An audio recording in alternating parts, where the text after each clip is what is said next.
the biggest thing for him, to me, is the control, and the fact that when you're looking at his pitch mix, it's extremely different. It is extremely different than what we saw in San Francisco. San Francisco, he was a 2-pitch pitcher. When you look at what his splits are from yesterday or from his start, he's not a 2-pitch pitcher. Yeah.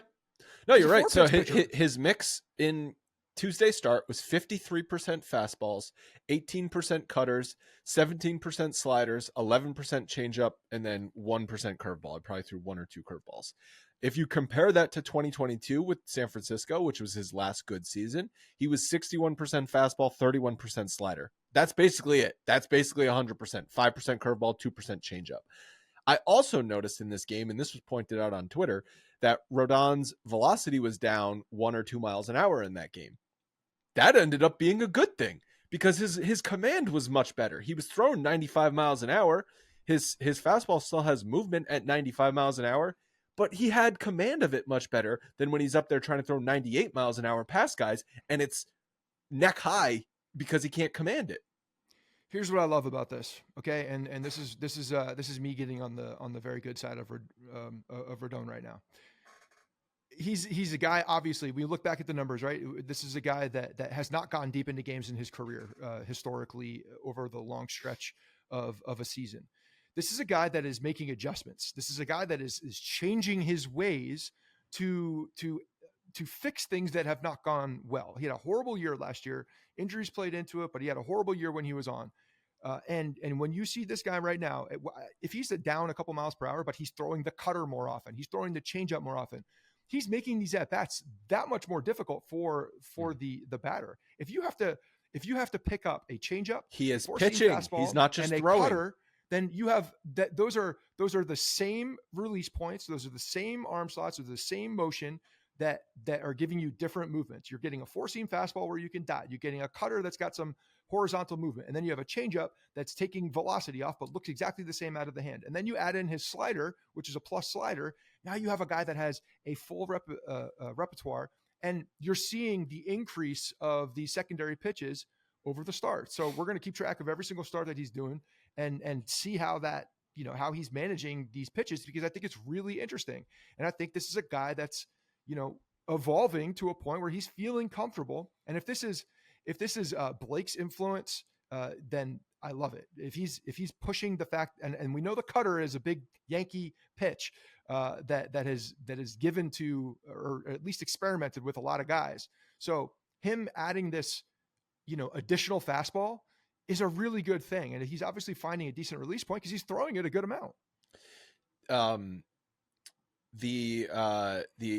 Oh God, what was I going to say about him? Well, the other interesting thing, I'm looking at the breakdown of his pitch mix to righties and lefties. If you look at this, he's not throwing the changeup to lefties at all. So that is really a pitch that he's using to attack right-handed hitters. And there's, against a guy like Rodon, the opposing team is always going to stack the lineup with righty hitters anyway.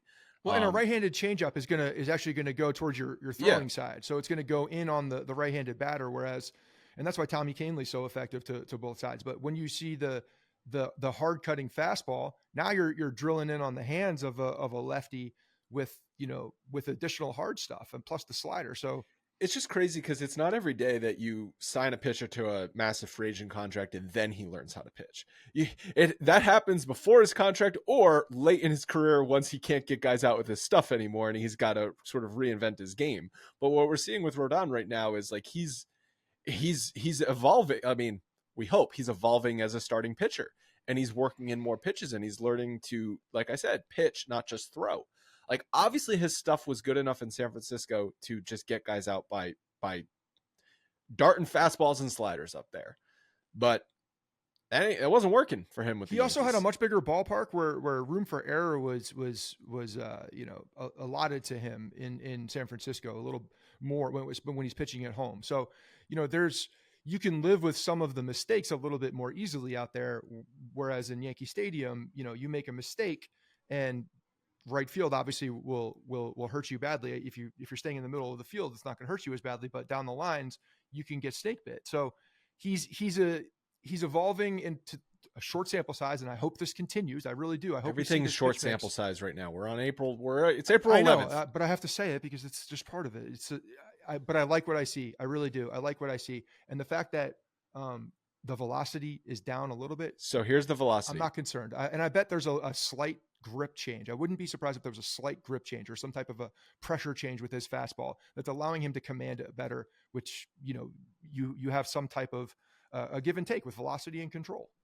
In his first start against Houston, his fastball averaged 95.7 miles an hour. In his second start of the season, that was against Arizona, right? He averaged 96.1 miles an hour. And then this last start against Miami, 94.3 miles an hour. So it's not like his velocity went from 98 to 92. We're talking about like a mile and a half difference here. But I think that's impactful from if you're commanding it better, that is hugely impactful. So agreed. And again, his ERA, to me, that's bigger. That's the bigger thing, is if you're pitching to the spots that you need to pitch, if you're hitting your spots, that's much more effective than overthrowing. And his ERA is 1.72, and his ERA was low before this last start, and we weren't excited about him just because of like how the games looked in his first two starts. But this last game looked different, which is why we are much more positive talking about Rodon right now.